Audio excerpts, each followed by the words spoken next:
9-р бүлэг. Маргааш нь ордноос зэрлэг ирэв. 3-р хунтааштай гэрлэх болсон тул хормын өдөр хүртэл ордонд сууж ёс дэг сурах ёстой гэжээ. Эзэн хааны санаа тун тодорхой байлаа. Намайг ордонд байлгаж чадвал тэр босогчдыг дарахаар нийслэлээс явахдаа сүн эцгээс эмээх хэрэггүй болно. Учир нь сүн эцэг өчүүхэн хөдөлбөл хамгийн түрүүнд хөх үнэн нь бий. Ямар төгс төлөвлөгөөгүй. Зэрлэг хүргэж ирсэн тайган явсны дараа би сүн эцгийн өрөөнд орлоо. Тэр зэрлэг рүү ширтсэн хിവэр царайнаас нь юу бодож байгааг огт таашгүй. Би орны дэргэд нь суун намуухан хэлв. Аваа, таныг амьд байгаа цагт эзэн хаан надад амархан гар хүрч чадахгүй. Тиймээс бие сайн бодоорой. Урт наслаад тэр эзэн хааныг өгтлэн залхаагаарай. Сүн эцэг уртаар санаа алдав. Тэр хатаж туранхай болсон гараа өргөж намайг баг хахад илдэг байсан шиг толгой дээр минь зөөлөн тавилаа. Манай Яншанч том болжээ. Би сүн эцгийн дэргэд чимээгүйхэн сув. Удалгүй тэр ядран нүдэн анаад унтаад өглөө. Тэгтэн л өргөнөөс нь гарч улаан сүх тэргэнд суун хааны ордон руу явлаа. Надад эзэн хаантай уулзах боломж олдсонгүй. Ахлах тайган намайг татвар эмсийн суудаг эзгүй нэгэн өргөөнд хүргэж өгөв. Ханны цаана хүйтэн ордон байдаг бололтой. Учир нь шүн бүр нэгэн эмэгтэйн мэгшин уйлах дуу сонсогдно. Харин надад тэр уйлах чимээ хүртэл сайхан санагддаг байв. Яг л бүүвийн дуу шиг. Тиймээс би шүн бүр түүний уйлахыг сонсон тун бүх унтна. Ордны өдрүүд уйтгартай ч хурдан өнгөрөв. Юэлогийн сүмд байсан үеийг санагдуулна. Тэр үед би сайн дарс авах мөнгөө яаж олох вэ гэж санаа зовж харамч юэлог муулдаг байджээ.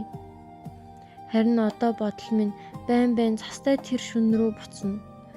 Луу айгүй надад гэрлэх санал тавьсан тэр шүн. Санах төдийд л хатар улаанаар дүүгэв. Хормын өдөр ойртох тусам миний суудаг газрын үүдээр эргүүлэх харуулын тоо нэмэгдлээ. Шүнж нөгөө эмэгтэй уйлах дуу сонсогдохоо болов. Ордонд харуулын хүнд алхаа сонсогдно. Энэ бүхэн умардын нутагт байснаас ч илүү давчдуулж байлаа. Дахиад л застай шүн. Нойр хүрэхгүй болохоор би хувцас өмсөө цонхны дэргэд очлоо. Цонхоо нийтл яг тэр мөчөд хар хувцастай нэгэн ир харуулуудыг ухаан алдуулж байхыг харав. Шанзын нүдээ хид анивчв. Тэр хүний төрх нь нэг л айхтар танил. Хөөе. Би дөнгөж ам нийтл хар хувцаст ир огцом эргэж цонхон дээр ирээд амыг минь гараараа таглав. Чимээгүй. Нүрээ хар давуугаар халгалсан болохоор дуун жаахан бүдэг сонсогдож байв. Тэгэхээр би түүнийг 10 гаруй жил мэднэ. Яаж танихгүй байх вүлээ? Тэр чимээ чагнан хэсэг цогсноо нүрээ халахсан даваа доош татлаа. Засны гэрэл 2 хар нүдэн тусна. Яншаа, би байна. Би гарыг нь зөөлөн алгадаж тавьж болно гэдгийг ойлголов. Мэдэж байна. Луу айкун чинь амьд явах хүсэлгүй болчихсон юм уу? Тэр одоо босогчдын удирдагч тэгсэн атлаа хааны ордон руу нууцаар шургаж орж ирдэг. Би огт эргэлзэнгүй. Гараа сунгаж хацрыг нь хамаг хүчээрээ чимхэв. Өвцөндөө царай нь улаачихлаа. Тэр өвцөндөө амьсгаагаас хорон гарыг минь холдуулсангүй. Зөвхөн өрөвдөлтөйхэн яшаа өвдөж байна. Луу айкун. Би хэсэг түн рүү ширтээд чи амьд явахыг хүсгээ болчихсон юм уу? Тэрч бас над руу харлаа. Би амьд явмаар байна. Хэсэг аданснаа. Гэхдээ таныг ч бас хүсэж байна. Уг нь энэ үг тун эвгүй сонсогдох ёстой. Гэтэл түүний амнаас гарахад ямар ч муу санаа мэдрэгцэнгүй. Яг л хичээлээ сайн хийн гэж чин сэтгэлээсээ амлаж буй хүчиг сонсогдов. Би дуугүй байлаа. Тэгэхэд луу айкун. Би ухаан алдчихсан юм биш. Бас намайг хориглох гэж оролцсон хүн байгаагүй ч биш. Тэр гинэт дуугаа оров. ямар нэг аимшигтэй зүйл сансан мэт харцаа доошлууллаа. Гэхдээ таныг хүчээр авч явсан гэж сонсоод намайг хинч хүчээр авч яваагүй. Би үгийн тастав. Дуу хоолой минь хүйтэн тод байлаа. Би чамд захиа үлдээсэн. Өөрийн хүслээр буцаж ирсэн. Луайку над руу харсангүй. Хаалганы цэргүүд таныг нэг хүний мөрөн дээр авч явсан гэсэн бас танд бүдүүлэг хандсан гэж. Түүний ийм арчаагүй царайг хараад би цааш хатуу байж чадсангүй. Хүйтэн агаарыг гүнзгий амьсгалаад Луайку би чамд захиа үлдээсэн. Би өөрийн хүслээр явсныг чи мэдэж байсан. Уруулан үл ялэгж чичирхийлв. Надтай маргамаар байсан биз. Гэхдээ миний төлөөч, өөрийнхөө төлөөч тэр бодлоо хүчээр дарлаа. Эцэст нь дуугүй болов. Уруулынхаа үзүүрийг үргэсэн ч нүдэнд нь өчүүхэн ч инээмсэл байсангүй. Яншаа, та дандаа ингэж үнэнч байх албагүй шүү дээ. Буц. Би түүн рүү харлаа. Өөрийгөө сайн хамгаал. Яагаад? Луайкун цонхны гадаа зогсон доош ширтв. Бид бие биенээ 16 жил мэднэ. Сүүлийн 5 жилийг аймаг өхөл дундаас хамт туулсан. Тэр намуухан хэлв. Яншаа, танд ингэх шалтгаан байгаа гэдгийг би мэднэ. Би түүнд яаж хэлэх юм бэ? Тэр жил сүүн эцгийн хийсэн бүхэн өөрийгөө хамгаалахын төлөө байсан гэдгийг үү? Эцгийнх нь өхөлтэй холбоотой хүн болох өөрийн аавын төлөө түүнийг би орхисон гэдгийг үү? Умардын нутагт хамт өнгөрүүлсэн 5 жилийн турш бид өнгөрсөн явдлын талаар нэг ч удаа ярьсангүй. Учир нь энэ амьдралдаа миний цус. Түүний өш хонзон хоёр бидний дунд хамгийн аюултай ан цав байсан юм. Би ч бас хүчтэй нэмсгэл тодрууллаа. Аргагүй болсон мэт царай гаргаад Луайку, чи намайг эмхтэй хүн гэдэг утгаар хайрладаггүй. Луайкун тэнгэлзв. Удалгүй царай нь бүр барааж шүдээ 100 хэллээ. Сүүн Яншаа, одоо хүртэл надад сэтгэлээ нээхгүй гэж үү? Та одоо ч надад итгэхгүй байна. Гадаа олон хүний алхаа ойртох сонсогдов. Зүрх минь түг цохилж би түүнийг яаран яв гэж тоглоо. Луайкун урам хугарсан харцаар хэсэг над руу ширтв. Эцэст нь эргэж дотоод хүчээ хөдөлгөн харанхуйд алга боллоо. Түүний явмагц эзэн хааны харуулууд хурж ирэв. Газарт ухаангүй хөвтөх харуулуудыг хараад нэгэн цонхон дээр ирлээ. Босогч хаашаа явсан бэ? Босогч уу? Би ившээлглээ. Хинч хараагүй. Тэгвэл эдгээр харуулууд яагаад бүгд газар хөвцөн байна? Би хөмсгөө өргөн хамраа нэг дуурглаа. Би өгсөн юм шиг л унтаж байсан. Зодооны чимээнд сэрсэн. Ахлагч хөмсгөө зангидснаа арай хийж бүх юм. Сүн авахаа өршөөнө үү? Халдагчийг хайх зарлагтай. Над руу ч харлгүй үгээ дуусгаад бусад харуул руу гараад аллав. Нэгж. Тэд хаалгыг минь өшөглөө онгойлгож өрөөг минь тэр чигтэн буснууллаа. Юу ч олоогүй тул удалгүй гарцгаав. Би тэдний ардаас хүйтэн харцаар ширтлээ. Дараа нь хаалга хааж орд ирээ засчаад хэвтэв. Гэтэл бодол минь Луайкуны явахын өмнө хэлсэн үг рүү дахин буцна. Сэтгэлээ нээ гэж үү? Түүнд итэг гэж үү? Энэ жаал том болоод ирэхээр хүний ойлгохгүй юм яриад байх болжээ. Би хүнжлөө чанга тэрч аваад хит сохов. За да. Бага ихнэрийн гомдол гэдэг шиг эцэст нь надад ирдэг юм байж. Ли Тэнгэрийн хааны сахалтай нүр инээдэндээ салганаж байхыг би бараг харж чадах шиг болов. Дотроо би өнөө хөгшин хааны нүүрэн дээр Тэнгэрийн морь давхиж гараасай л гэж хүсэж байлаа. Хүнжлөө балбах зураа сэтгэлдээ яжлна. Харсан уу? Хангалттай харсан уу? Одоо болоо биздэ. Дараагийн хэдэн өдөр сэтгэл хичнээн ээдэрсэн ч хормын өдөр эцэст нь хүрээд ирэв. Гадаа улаан сүх тэрэг хүлээж байлаа. Шивгчин миний нүүрэнд урд өмнө нь хизээш тавьж үзээгүй зузаан будалт хийв. Дээрээс нь хүнд гэгч нь алтан шувуунд титэм өмсөглөө. Ингээд л энэ амьдралдаа өмсөж үтсэн хамгийн үзэсгэлэнтэй хувцас өмсөн нүрийг нь ч харалгүй эртээ гэрлэхээр гарлаа. Тэр эрийн ухаан санаа нь жаахан асуудалтай гэж сонссон билээ. 3 дахь хунтайж бол эзэн хааны амьд үлдсэн хөвгүүдээс хамгийн хамдна. Хэдийгээр өвчтөж хааны удмын хүн учраас хормын ёслол төгөлдөр болох ёстой байв. Ирээдүйн нөхөр минь ордны үүднээс намайг тосно. Тэр том морь унаж би сүрлэг сүхт хэрэгэнд сууна. Тэгээд нийслэлийн хагасыг тойрч ёслын тавцанд гарна. Тэнгэр газарт гэрлэлээ зарлаж өөгд эдэст өргөл өргөнө. Шанзын сүхт хэрэгэндээ уйт хартай улаан гивүүрээр нүрээ халахсан чихтэй морины туйрын чимээг шагнаж суулаа. Гэтэл зүрхэнд нь тайлбарлахын аргагүй нэгэн мэдрэмж төрөв. Энэ амьдрал эхлэх мөчөөс л нэг өдөр ингэж гэрлэх болно гэдгээ би мэдэж байсан. Гэхдээ тэр үед гадаа морь унаад явах хүн нь луу айкун байна гэж үргэлж боддог байжээ. Тэр сүг би хичнээн эсэргүүцдэг байсан билээ. Харин одоо бүр түүнээс ч илүү дургүй хүрч байна. Үнэхээр л би хөлөө сүхт хэрэгнээс гаргаж тэглүүлээд гаднах хүнийг мориноос нь унгачмаар гэсэн ч эцэст нь тэр хүслээ дарлаа. Удалгүй улаан сүхт хэрэг зогсов.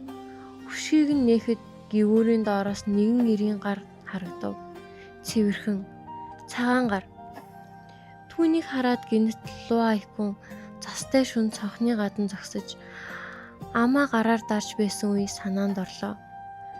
Түүний гар хүйтэн бас барцгар байсан. Уг нь тэр хунтайжаас дутхааргүй эрхэм хувь тавилантай төрсөн хүүхэд. Гэвч амьдралдаа хичнээн их зовлон тулсан билээ. Би дотор төрсөн мэдрэмжээ дарж өмнөх гарыг хатглаа. Улаан гівлүүр харааг минь халгалсан тул зөвхөн өөрийнхөө хөлийг л харж чадаж байв. Хажууд явах ир намайг түшин алхах зураа амандаа тасралтгүй ярьсаар. Эхнэрийн нэр хэн блэ? Эхнэр сүн овогтой. Тэргүүн сайд сүний охин. Эхнэр хэдэн настай блэ? Жаахан ахмаг. Аль хэдийн 20 хүрчихсэн. Эхнэр гэрлэхийг хүсэхгүй байгаа юм болов? Энэ асуултыг асууж болохгүй юм байна. Хээ. Би дотроо нэг л зүйл бодлоо. Энэ хүний ухаан үнэхээр жаахан асуудалтай юм байна. Хит алхасны дараа 3 дугаар хунтайж гинэт шат гэж дуу алдав. Шатаар яаж гардаг билээ? Нэг нэгээр гიშгэж гардаг. Дээр нь ёслын тавцан байгаа. Ноцтой байх хэрэгтэй. Миний урал өөрийн ирэхгүй таталцав. Яах ч аргагүй түүнийг даган удаанаар алхлаа. Шатны сүүлчийн гიშгүүрийг өнгөрсний дараа тэр 3 алхам яваад дахиад одоо юу гэх билээ? Тэнгэрт мөргөн. Өг дээдст мөргөн. Эцэг ихэд мөргөн. Би түүнтэй маргалдах хүсэлж байсангүй. Зогцол шиг хөтлүүлээд явлаа.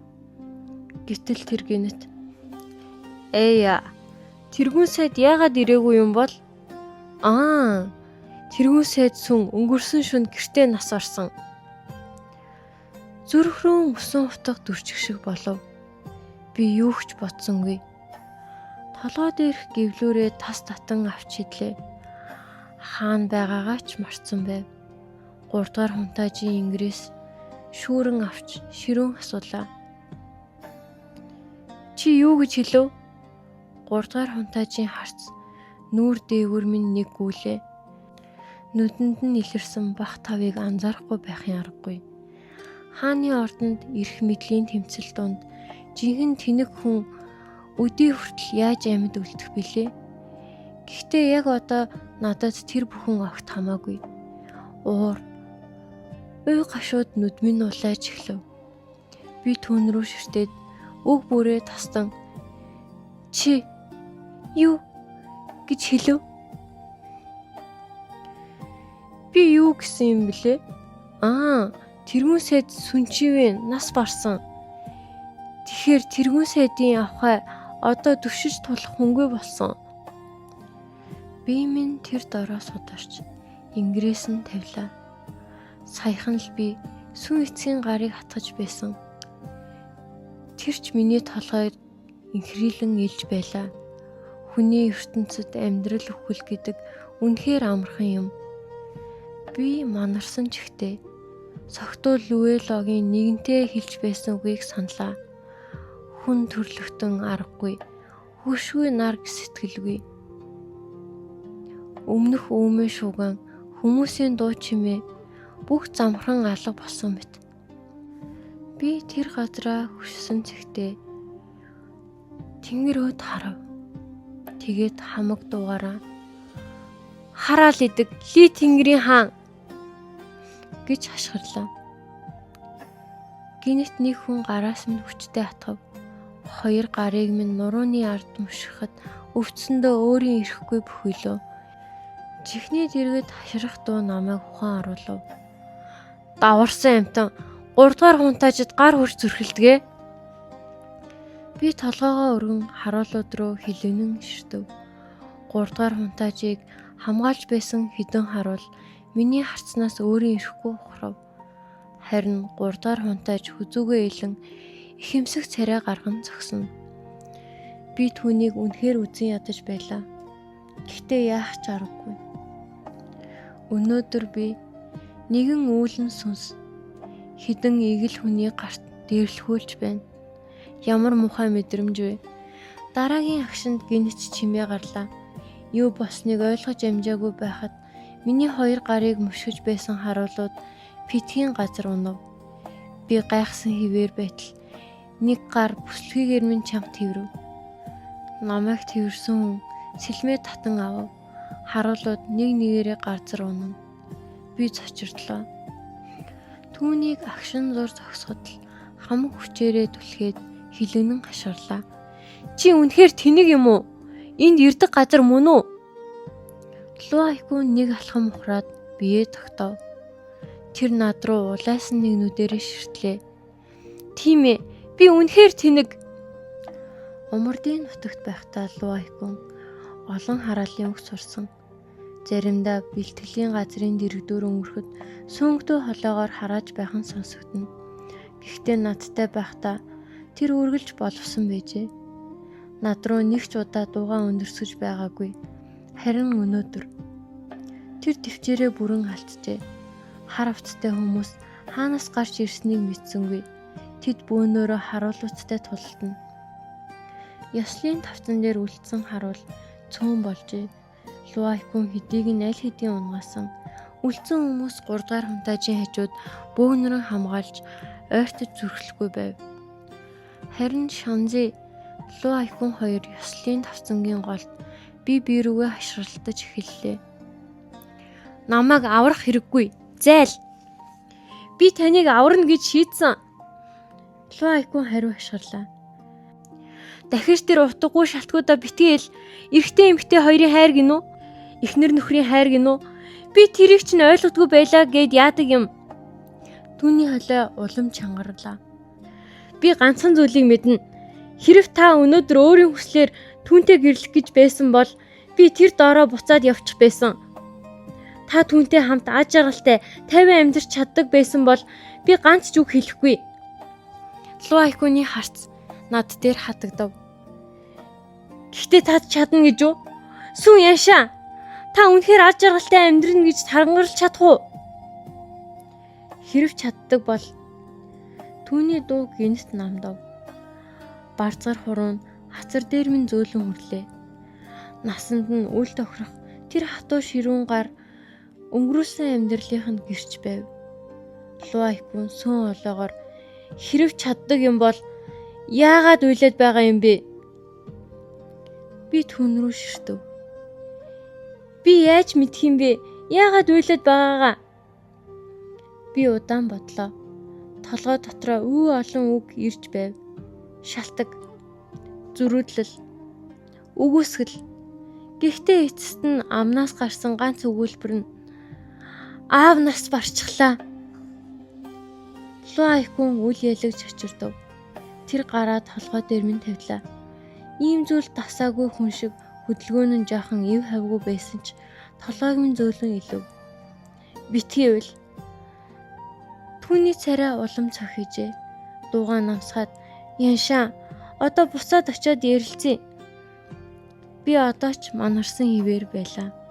Гэтэл Луайкун ямар ч тайлбаргүйгээр бэлхүүснээс минь твэрч аваад давцангаас доош асар хурдан буув.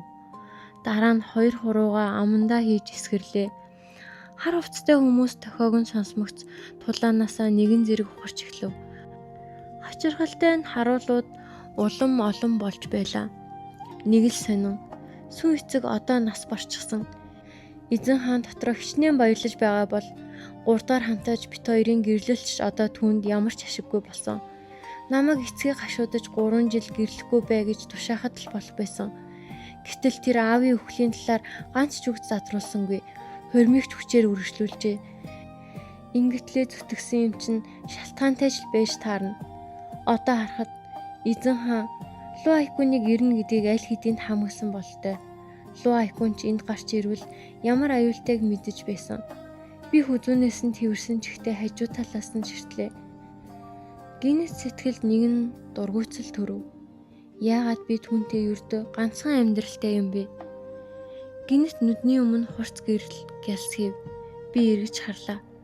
3 дахь хунтайж харуулуудаа түлхэн холдуулаад урд гарч иржээ. Би Луайкунд ингэж зүгдээд амьсгалж чадахгүй нь Луайкун намайг нуруундаа үр гэв. Түүний гар үл ялэг чангарлаа. Нүд ирэмхийн зур би нуруун дээр нь гарчихсан байв. Би гайхан энэ ямар тулааны арга вэ?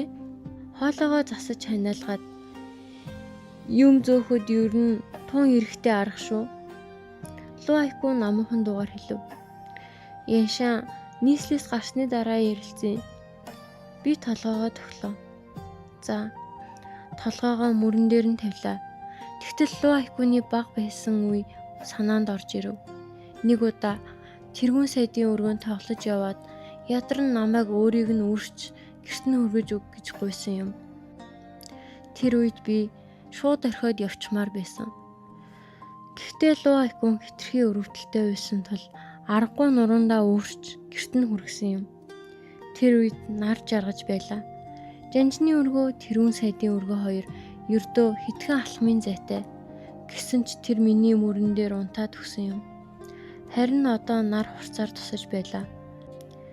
Гэвч надад нарны гэрэл ямар байгааг харах сөхөө байсангүй.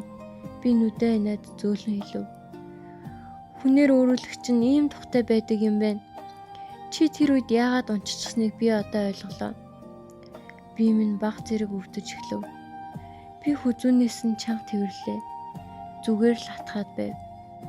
Луайкун харин гүсээр амьсгаан улам хүндэрнэ. Тэгснээ хашгирлаа. Яншаа чанга бариарай. За. Шанзи хамаг хүчээрээ хүзүүнээс нь зурлаа.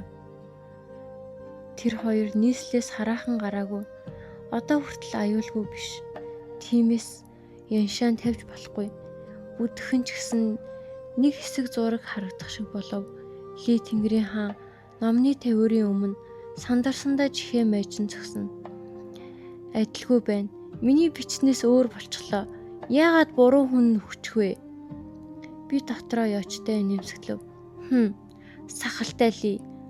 Намайг дээрлэхэд амархан гэж бодоо юу? Луайкуныг надаас төрүүлж хүлэх гэсэн юм биз дээ? Хэрэв би мартун шүлийг уучсан байсан бол түүнийг өгсөний дараах амьдрал минь үнэхээр зовлонтой өнгөрөх байлаа. Бүр өхлийг хүсэх байсан биз. Гэхдээ одоо тэр өгөхгүй.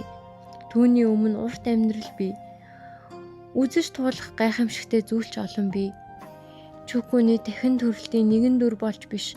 Харин Луайкун нэртэй амьд сэрүүн жинхэнэ хүн болж амьдрна. Түүний амьдрал сайхан байх болно. Хэр хугацаа өнгөрснийг мэдсэнгүй. Хэн нэгэн хацрыг минь зөөлөн алгадаж байгааг мэдрэв. Яншаа. Түүний хоолой зөөлөн хатлаас хөнг болжээ. Би нүдээ нээлээ. Цас орж байв. Луайкуны нүүр дээрээс минь харагдана. Үсэн дээр нь цас ихээр тогтсон тул яг л хөгшин хүн шиг харагджээ. Аяа, цас орж байна. Хоолой минь өвдөж байлаа. Гэхдээ хачирхалтай нь ухаан санаа маш сарвал. Би минь бүр хөнгөн болсон мэт. Үүлэн сүнс байсан үеэсээ ч хөнгөн. Луайку намайг чанга тэрч аваад шивнэв. Битгий эмч олъё. Тэд таныг эмчилж чадна. Түүний үгийг сонсоод сая нэг саналаа. Бид яслын давцангаас цугтаж байх үед 3 дугаар хунтааж ардаас сум тавьсан. Сум яг нуруунд минь зогджээ. Хор дүрсэн гэдгийг таах шаардлагагүй. Хааны ордны хор. Түүнийг игэл нэгэн эмч яаж идгэх билээ? Одоо ухаан санаа минь ингэтлээс харуул байгаа нь би буцах гэж байгаагийн шинж бололтой. Луайкун би түүн рүү харлаа. Миний аав чамд өртөө. Одоо би түүний өмнөөс өрийг нь төлж байна. Сүн яшаа. Та надад хизээш өртөө байгаагүй. Тэр шүд зун. Тэгээд та юугаар төлөх гэж байгаа юм? Би инээмсэглэлээ. Тэгвэл сайн байна. Одоохондоо бидний тавцаа дуслаа. Цаашдаа хин эндээ өргөе. Нүдэн онилгон алсыг харвал сүнс хөтлөгчөд нааш ирж яваа харагдана. Луайкун дараагийн амьдралдаа надтай дахиж битгий таараарай. Би үгээ дуусгаж амжаагүй байтал тэр над руу бүхийв. Би чочирдож орхилоо. Түүний бүлээн урал миний хүүтэн уралд хүрв. Ингэтлээ ойртчихоор царайг нь чарч чадсангүй. Зөвхөн давстай бүлээн тусал уруулын завсаар орж аманд гашуун амтдахыг мэдэрлээ. Энэ удаа би түүний үйлдэл зохисгүй эсхийг бодхоо болов. Зөвхөн зүрхмэн дагаад өвдөж байгааг мэдэрч байлаа. Түүний дуу уруулын минь дэрэгдээс сонсогдов. Дараагийн амьдралч таарна. Тэр амьсгаа авлаа. Түүний дараагийн амьдралч бас таныг олно. Би гашуухан инээмсэглэв. Битгий тэгж хэл. Дараа нь харамсан шүү. Энэ амьдрал дуусмагт би түүнээс төрүүлж дахин төрөх болно. Луайкун нас барсны дараа намайг мэдээж олж чадахгүй. Тэгээд тэр чүүкүн болж буцна. Өмнөх бүх дурсамжаа сэргээсний дараа намайг хайж ирэхийг ч хүсэхгүй биз. Одооноос бид дахин уулзахгүй. Буруугаар эхэлсэн энэ холбоо энд л дуусна. Энэ амьдралдаа сайн дуусгаарай. Би түүн рүү инээмсэглэв. Амьд үлдэхийн төлөө хичээгээрэй. Нүд анилаа. Би төрүүлээд явъя. Сүнс минь биеэс саллаа. Тэр дараа үхсдийн ертөнцийн сүнс хөтлөгчөд баригдав. Тэд хоорондоо хэрэлдэн шуугалцаар намайг үхсдийн ертөнц рүү хөтлөлөө. Гэтэл зүрхэнд гинэт хачин өвдөл мэдрэгдэв. Би өөрийн ирэхгүй эргэж харлаа. Луайкун хүүтэн болсон биеийг минь чэйжэндээ чанга тэрчгсэн байв. Тэгээд яг л жаахан хүчиг уйлж байлаа.